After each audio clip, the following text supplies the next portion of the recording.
Buenas tardes, buenas noches, ¿cómo están?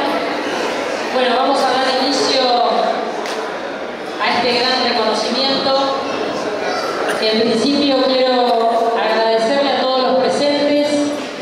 Me parece que Ricardo se merece este reconocimiento de parte del Comité de la Provincia de Buenos Aires y muchos más. Agradezco la idea del presidente del partido, Maximiliano Abad, y de todo su equipo para hacer de este día y vinculado a este 24 de marzo un reconocimiento a un hombre probo, un hombre que trasciende ya a nuestro partido, la Unión Cívica Radical, un hombre que si tuviera que contar los cargos que tuvo seguro me olvidaría alguno, porque además de político, abogado, ser presidente del Colegio de Abogados hoy de Capital, fue secretario del Interior, fue ministro de Justicia, fue diputado nacional, pero sobre todas las cosas formó parte de ese tribunal tan importante que enjuició a las juntas militares, y para nosotros es un honor y un orgullo poder destacar la trascendencia de un hombre que ya pasó a ser parte de la historia argentina en la recuperación democrática. Creo que en su libro, que habla de los astronautas, porque tengo entendido los que van adentro de una nave tienen que trabajar y colaborar unos con otros, nuestro partido también supo codo a codo contar con la figura de Ricardo Gil Lavedra para muchísimas funciones y para ser un hombre de consulta permanentemente. Hoy los medios nacionales, con un gobierno nuevo, siempre consultan a hombres constitucionalistas, probos, republicanos, como Ricardo. Y por supuesto es un honor y un orgullo también tenerlo a Daniel Salvador aquí, que es el que más compartió este pedazo de historia y el que seguramente va a poder dar fe y parte de todo el trabajo realizado a favor de los derechos humanos. Violaciones sistemáticas que hoy parecen parte de la historia oscura y vieja de la Argentina, y sin embargo una democracia que tenemos que cuidar día a día, porque nada está garantizado ni en el planeta, pero sobre todo en nuestro país. Así que simplemente agradecerles la presencia de todos ustedes, antes de escucharlo a Ricardo y antes de dar por parte del presidente del Comité Provincia el reconocimiento. Le voy a dar la palabra a Daniel Salvador para que cuente un poco la parte de la historia que hace de este hombre un hombre trascendental para la historia del partido, pero sobre todo para la historia democrática de la República Argentina. Muchas gracias.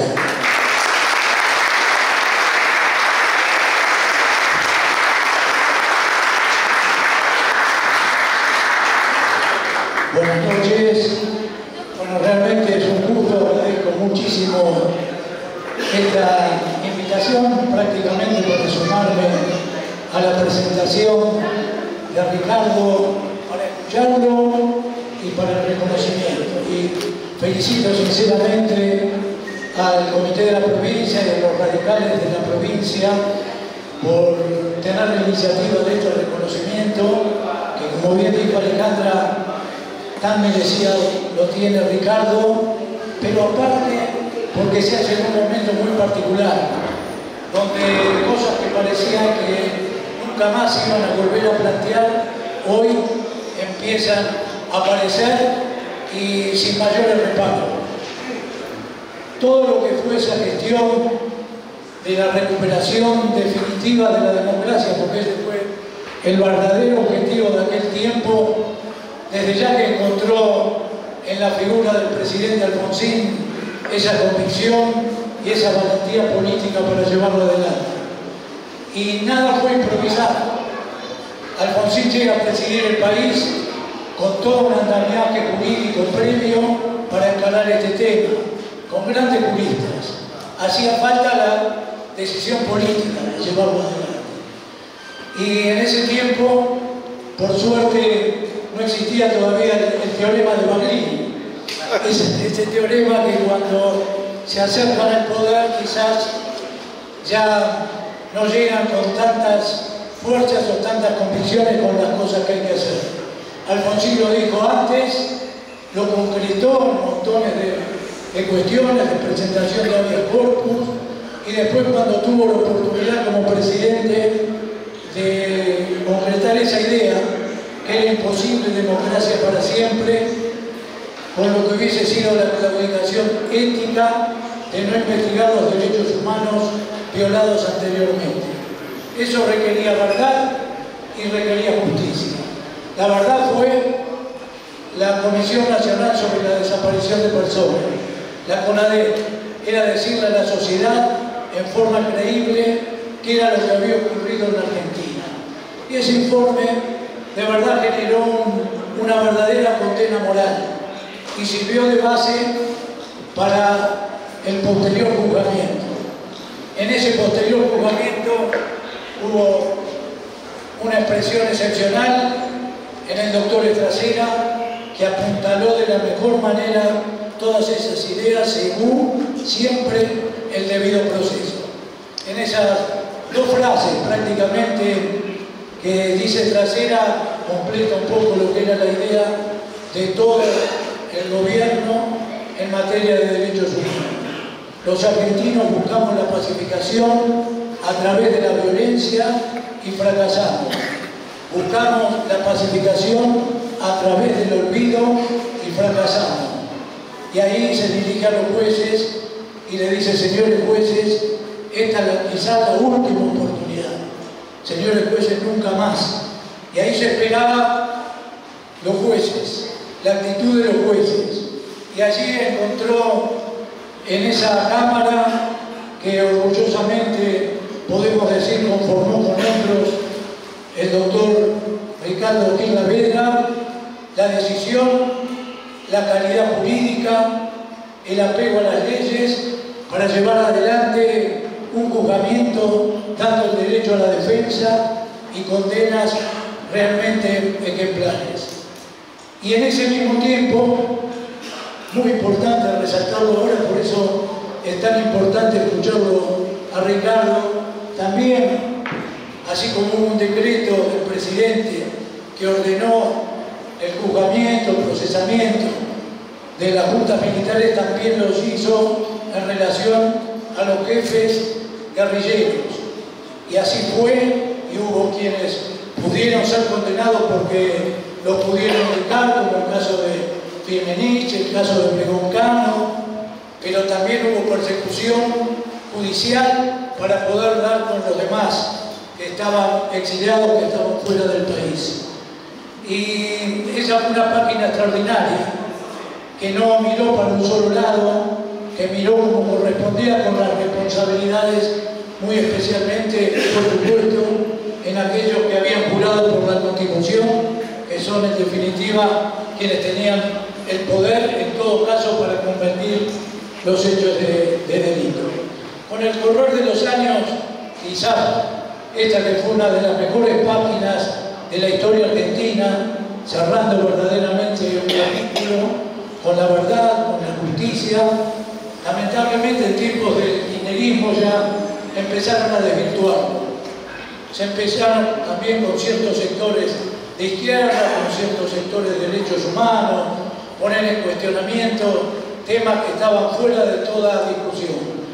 Nosotros recordamos lo simbólico de esa prácticamente querer quedarse con banderas de bajar el cuadro de Videla, pero más que eso, el haber pedido perdón por el entonces presidente, por no haber hecho nada por los derechos humanos. Realmente eso es una situación absolutamente inaceptable, que después él mismo la corrigió, pero fue quizás donde se empieza a desdibujar la historia, cuando se quiere cambiar lo que fue en definitiva el preámbulo del propio Nunca Más, dándole una mirada totalmente distinta. Y ahora últimamente nos encontramos casi como una respuesta con la idea de, o que en aquel momento no se miró toda la realidad, cosa que con toda claridad no solamente se dijo, sino que se hizo, sino que se vuelven a replantear, tanto con ese triste video que acabamos de ver, con personajes que fueron parte de interrupciones de golpes de Estado y algunos personajes incluso inventados, y también volver a hablar casi como reparación, en definitiva poniendo en duda o queriendo equiparar prácticamente lo que fueron las acciones de aquel tiempo. Entonces, me parece que volver a levantar alto nuestras banderas, a veces los radicales nos preguntamos si nos dejamos en cierta medida apoderar de banderas que eran nuestras, o en definitiva, como muy bien lo enseñó el propio presidente Alfonsín, en definitiva era hacer para que haya democracia para siempre y no prenderse en ese tipo de cosas, pero en definitiva en un momento pareció que se adueñaba el kirchnerismo, pero era de una parcialidad. Ahora hay que estar atento, y los radicales podemos tener muchísimas dudas en relaciones a temas económicos, en relación a temas sociales, pero lo que no podemos tener los radicales, ninguna duda, absolutamente ninguna, en defender las instituciones, en defender la Constitución, en defender nuestra historia, que es la verdadera historia en función de la cual hoy podemos tener más de 40 años de democracia y cumpliendo aquel gran objetivo de aquel tiempo para que esa democracia sea para siempre. Así que, más que merecido este reconocimiento y más que oportuno, aparte de su reconocimiento, hacerlo en este tiempo, que esperemos que se pueda multiplicar a lo largo y a lo ancho del país, para que con más fuerza que nunca, en momentos difíciles, la Unión Cívica Radical no solamente rinda homenaje a la memoria de Raúl Alfonsín, sino en cada acto, en cada hecho, defendiendo nuestras posturas, defendamos ese criterio de democracia para siempre. Muchísimas gracias, nuevamente felicitaciones, y Ricardo, un gran gusto poder compartir esto.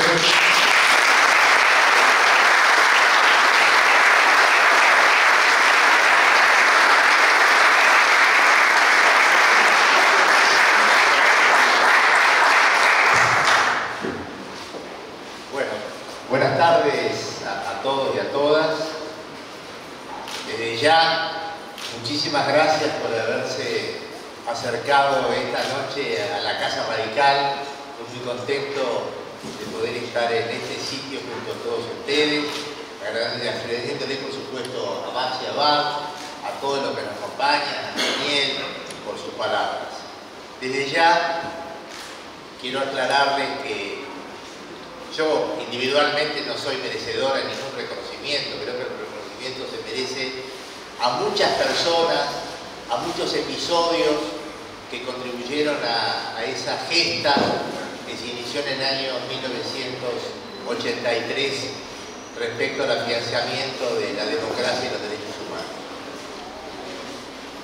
Desde ya, esto acontece a muy pocos días de haber tenido la conmemoración del día 24 de marzo como Día de la Memoria, la Verdad y la Justicia, en el cual hemos asistido el domingo 24 de marzo especial, con una marcha extraordinaria en cuanto a la concurrencia, en la cual la Unión Cívica Radical volvió masivamente a marchar, lo mismo que la Juventud Radical, en un acto que generalmente había quedado en manos o apropiada de ciertas facciones de la izquierda, del kirchnerismo, en un episodio que obviamente atraviesa a todos los argentinos. ¿Qué es lo que significa para todos los argentinos y argentinas el 24 de marzo? Por supuesto, es el recuerdo de los crímenes cometidos por la dictadura más cruel, más sanguinaria, más feroz que hayamos padecido. Pero a la vez el recuerdo de estos crímenes nos hace posar los ojos y revalorizar lo que significa la democracia. La conmemoración de ese día tiene mucho que ver también con la puesta en valor de la democracia, sus principios, sus fundamentos. Y por supuesto que los radicales particularmente tenemos que estar muy orgullosos de cuál ha sido nuestro papel en la recuperación democrática y en los inicios de esta gesta. Y en este sentido, a mí me gustaría, porque muchas veces no se lo pone en su verdadera dimensión, colocar cuál fue el alcance de la decisión que tuvo en ese momento el presidente Alfonsín de enjuiciar los crímenes de la dictadura saliente. Digo que no se lo pone en su verdadero contexto porque la situación en el año 1983 para el gobierno que se iniciaba era de alta complejidad. Todos sabemos que la Argentina de 1970 estuvo atravesada por la violencia política. Seguramente como secuela de la Guerra Fría y la aparición de distintos movimientos armados en Latinoamérica, en África, en algún sector de Asia. Grupos armados que pretendían la toma del poder y cometieron muchísimos hechos. Secuestros extorsivos, toma de cuarteles, robos, asaltos y, por supuesto, también homicidios a personal militar y a personal civil. Cuando en el año 1976 las Fuerzas Armadas deciden tomar el poder, ya estaban combatiendo contra estos actos terroristas que venían, por cierto, que venían disminuyendo. Pero pese a que el gobierno de Isabel Perón le había dado enormes facultades a las Fuerzas Armadas, aún así lo derrocan invocando la necesidad de combatir eficazmente el terrorismo.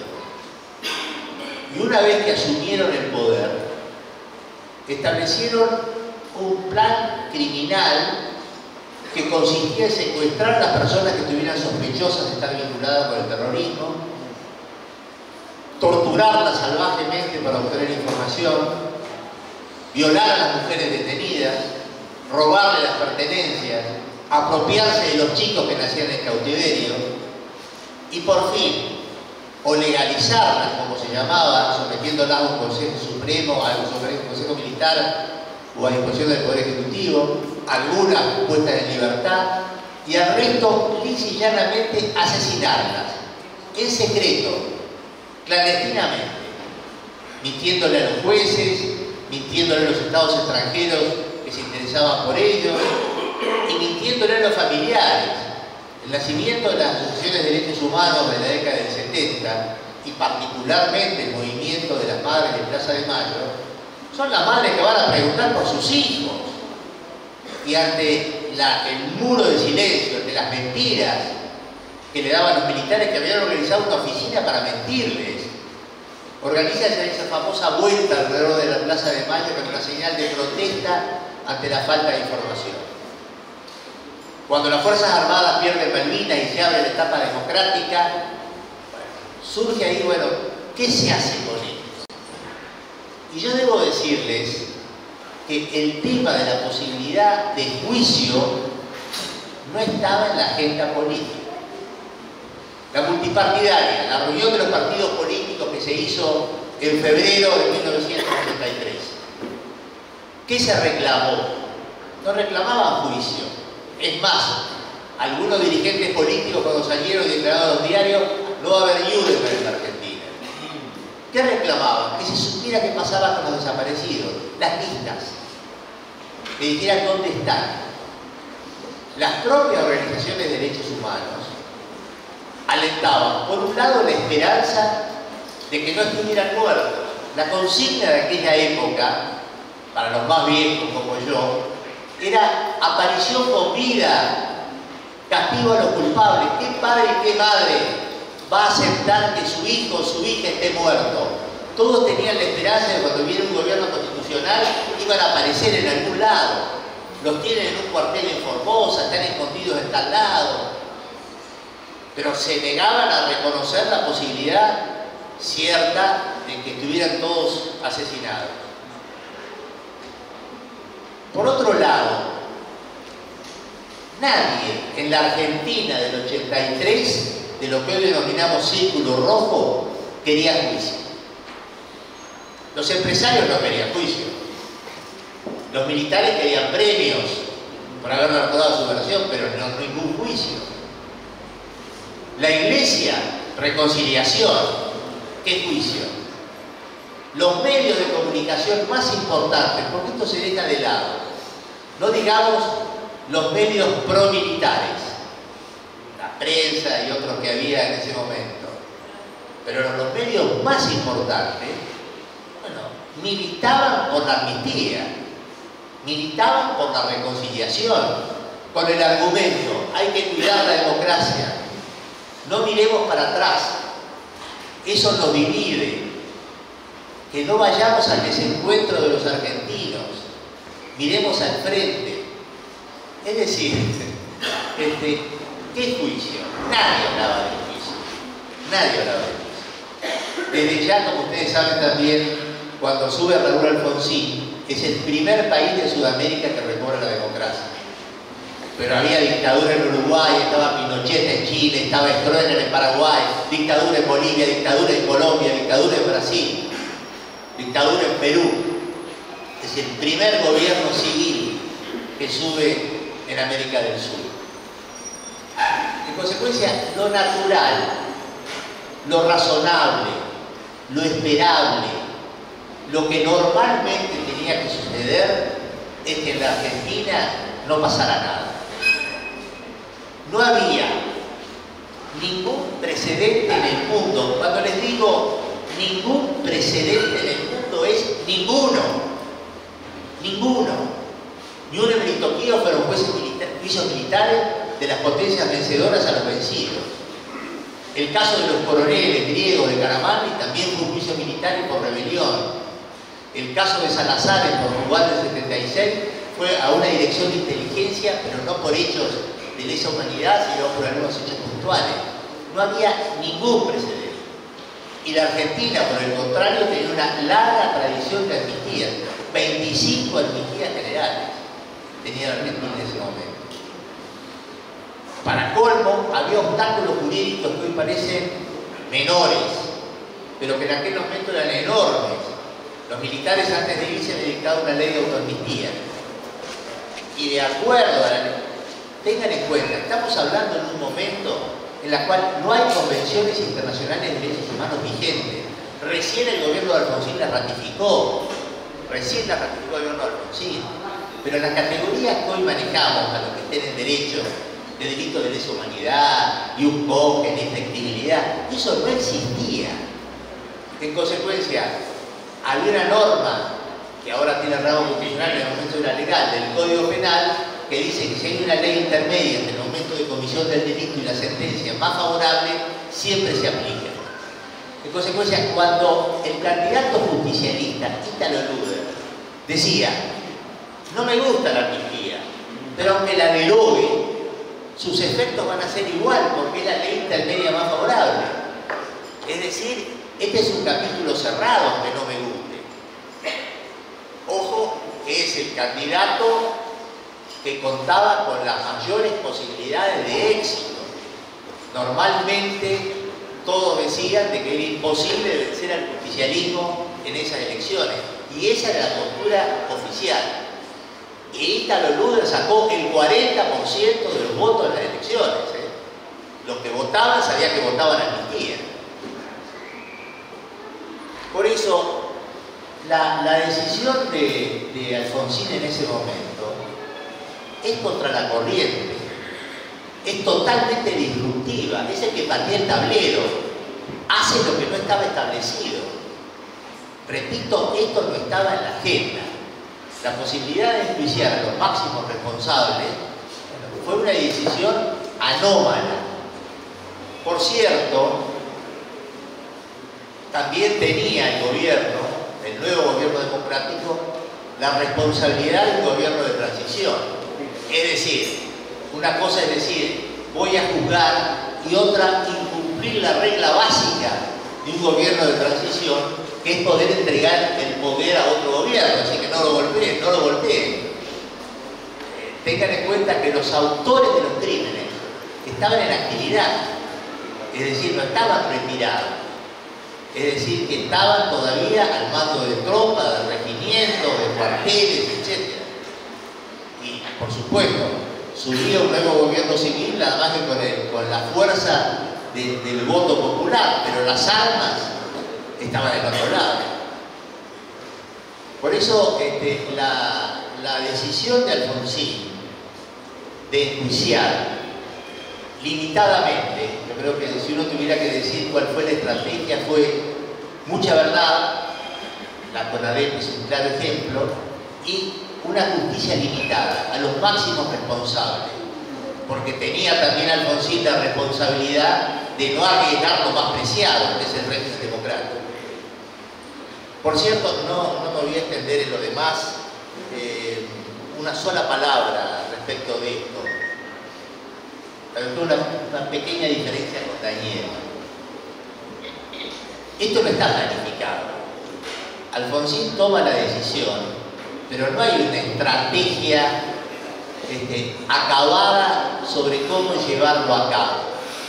Incluso la primera idea de Alfonsín, que era que se juzgaran los militares, bueno, estaba destinada al fracaso, porque los militares no se iban a juzgar a sí mismos.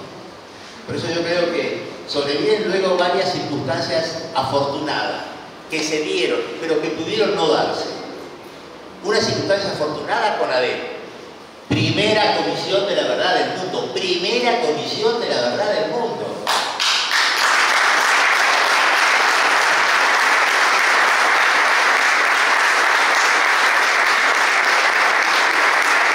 La CONADEP es anterior a la Comisión Rettig de Chile, a Nunca Más de Brasil, a la que se aprobó en Perú, a la de Guatemala, a la de El Salvador, a la de Sudáfrica, a la de Vietnam. Es decir, es un modelo que luego se difundió por todo el mundo. El modelo de Comisión de la Verdad más justicia. Esto fue afortunado porque en un trabajo extraordinario, en 9 meses la CONADEP comenzó a correr el velo y se comenzó a cobrar conciencia de que estos no eran muchos hechos aislados, sino que había un hilo conductor porque se trataba de un plan ordenado de lo más alto de las esferas militares. Y además, como dijo Daniel, porque el informe de la CONADEP fue fundamental.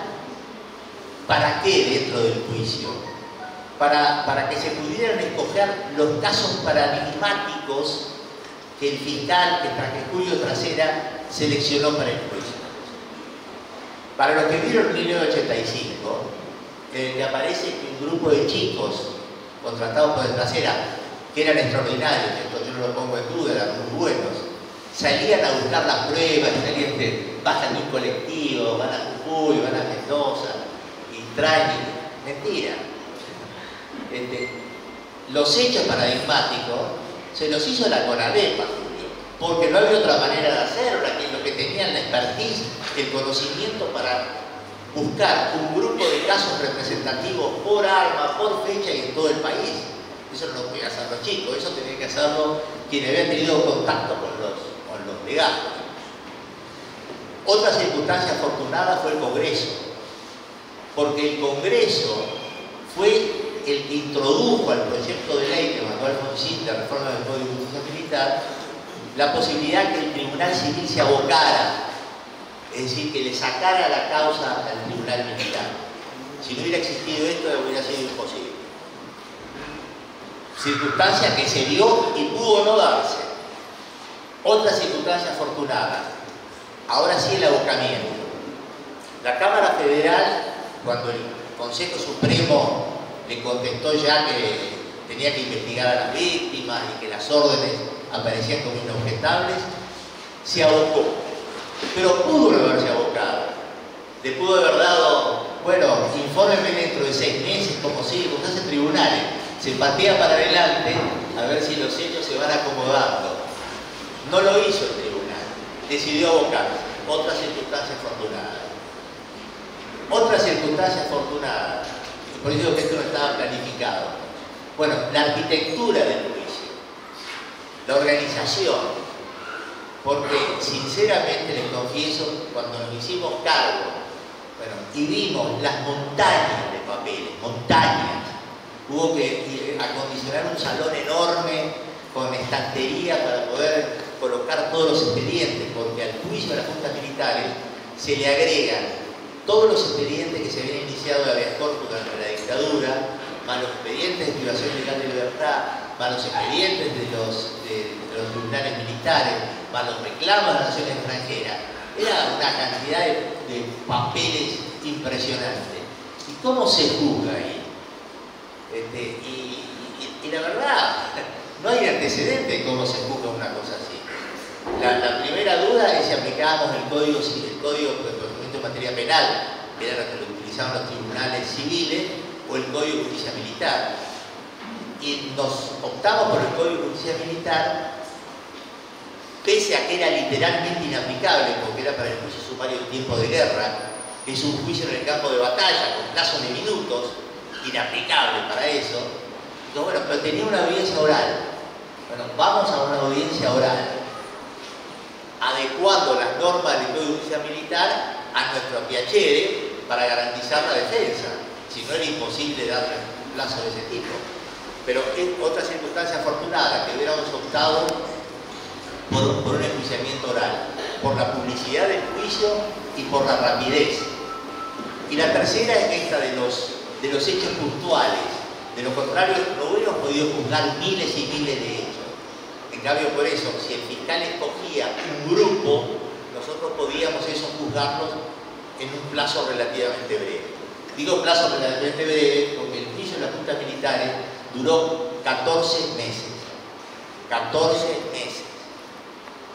Y en la prehistoria, sin Instagram, sin WhatsApp, sin internet, con las máquinas manuales, carbónico, con una fotocopiadora. Bueno, pero lo cierto es que había que hacerlo, y nosotros teníamos la clara convicción de que teníamos que hacerlo muy rápido, porque eran épocas complejas, el malestar militar era creciente. Y por cierto, decíamos, si no se hace rápido, bueno, nos encontramos con cualquier cosa. Y teníamos razón. Imaginen qué hubiera pasado si hubiera estado en trámite el juicio cuando se levantó Rico en Semana Santa. Por eso había que hacerlo muy rápido. Y se pudo. Se alinearon los planetas y se pudo. Muy rápidamente. ¿Qué efecto tuvo esto?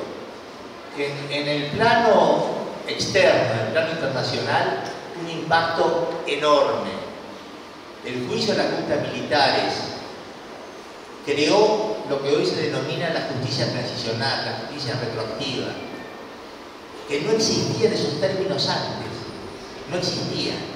Incluso el modelo de comisión de la verdad, más justicia, se fue propagando por todos los continentes. Hay un libro que siempre cito porque es muy ilustrativo, de una profesora de Harvard, Catherine Zinkin, que se llama La Cascada de la Justicia, que va pasando revista en todos los continentes de este modelo de verdad y justicia, ¿no? En América del Sur, en América Central, en Sudáfrica, en Europa del Este, sobre todo en algunos países de Asia. Y llega a la conclusión que el punto de arranque de esto es el caso argentino. Es el caso argentino que se desparramó por todo el mundo. Un ejemplo universal. En el plano interno, yo creo que el juicio de las juntas militares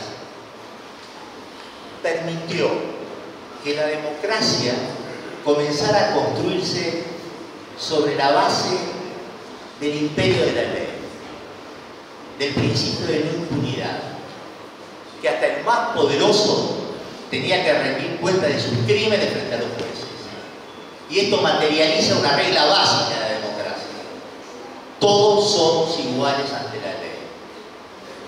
E incluso que esa transición democrática comenzara a construirse sobre la base pleno del Estado de Derecho. Y esto dio lugar a lo que se denomina el consenso del nunca más, que se nos ha bollado un poco, pero que subsiste. Y este consenso del nunca más es nunca más a las dictaduras, nunca más a la violencia política, sí a la democracia, sí a los derechos humanos.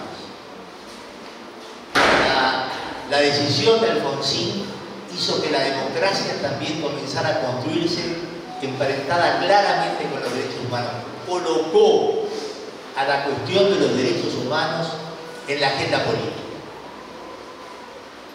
Por eso ahora, a la distancia, han pasado muchos años, ya hemos cumplido 40 años seguidos de democracia, de gobiernos civiles que se han sucedido recíprocamente, de plena democracia política.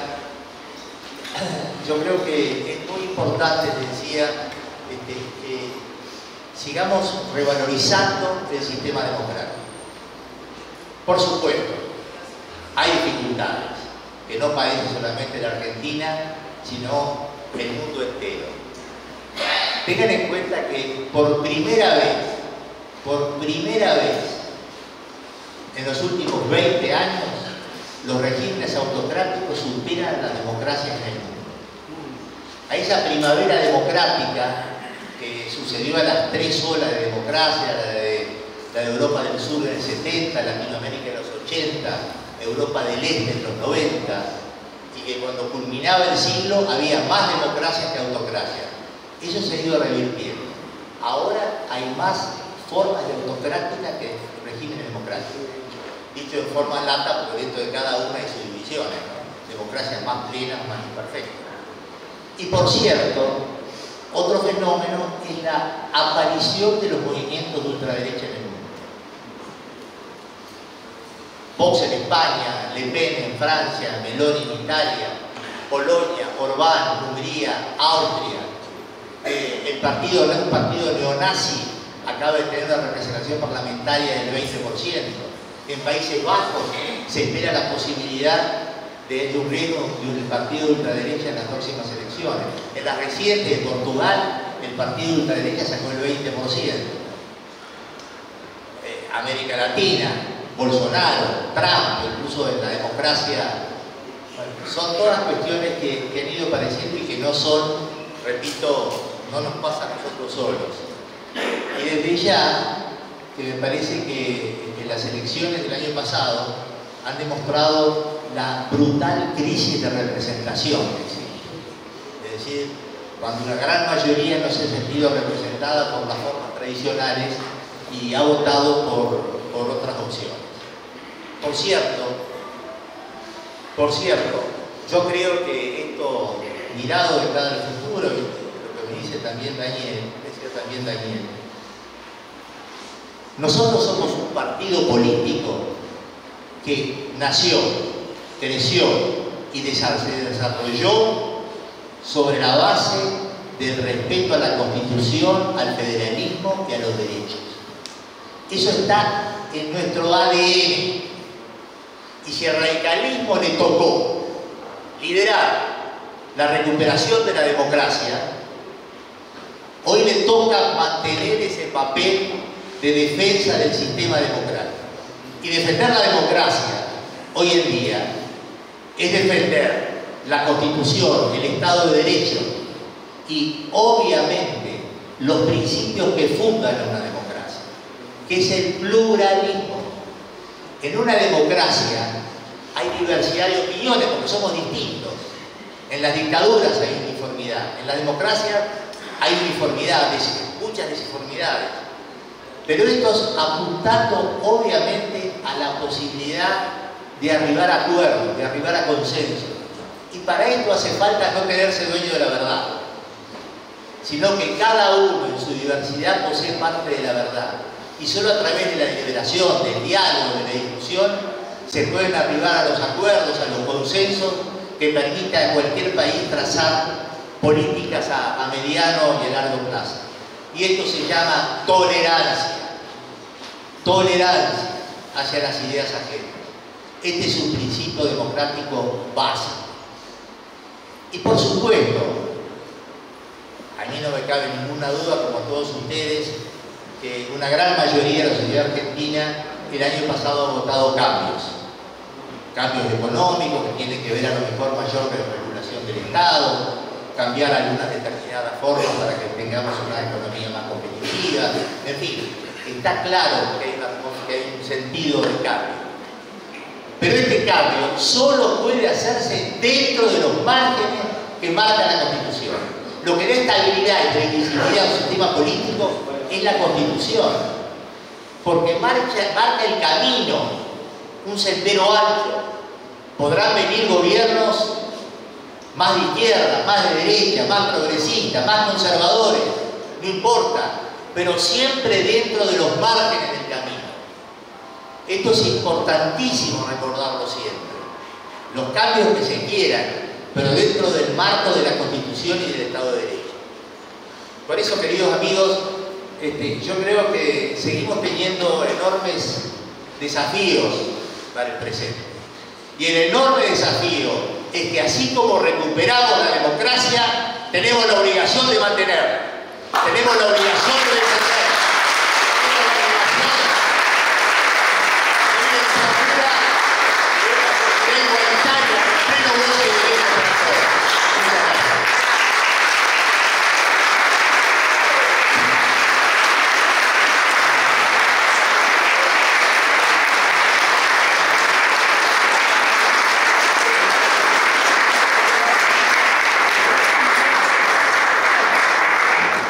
Bueno, le va a hacer entrega del reconocimiento al presidente del Comité de la Provincia de Buenos Aires y va a decir unas palabras. Y antes de que se vayan, los invitamos el miércoles próximo a 15 años del fallecimiento del doctor Raúl Alfonsín a un homenaje que estará como disertante charlando con todos nosotros Jesús Rodríguez. Así que los esperamos el próximo miércoles a la misma hora también. Muchas gracias.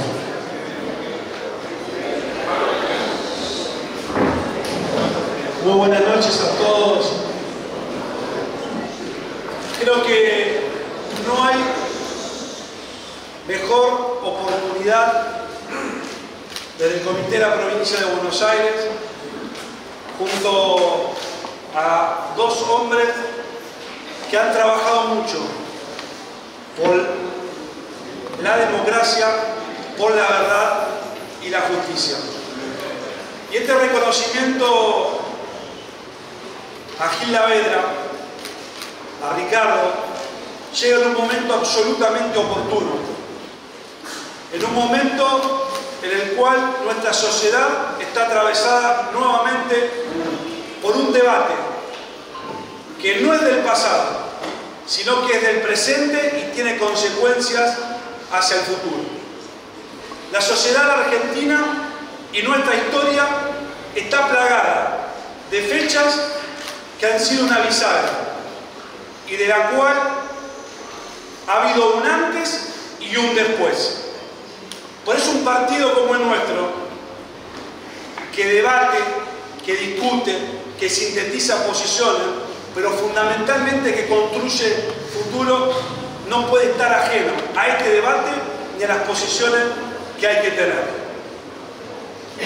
El radicalismo está históricamente ligado a la democracia de nuestro país. Nuestro partido forma parte de ese gen democrático que hoy estamos viviendo, desde la transparencia electoral, desde nuestra lucha por los derechos humanos, por los derechos sociales, por una justicia independiente, por una democracia republicana. Y esta democracia se construye con ADN a partir de la lucha del radicalismo. Y todos nosotros hemos visto en los últimos tiempos cómo desde el Estado se construía un relato vinculado a los derechos humanos absolutamente sesgado. Pero ese sesgo hoy tiene también un ánimo de revancha en otro relato absolutamente sesgado. Y los radicales, los que formamos parte de este partido, de nuestra tradición, de nuestras convicciones, no tenemos que ir a reclamar derecho de autor. porque nosotros somos el partido de los derechos humanos plenos en la Argentina. Por eso, frente al oportunismo, nosotros tenemos que contestarle con institucionalidad.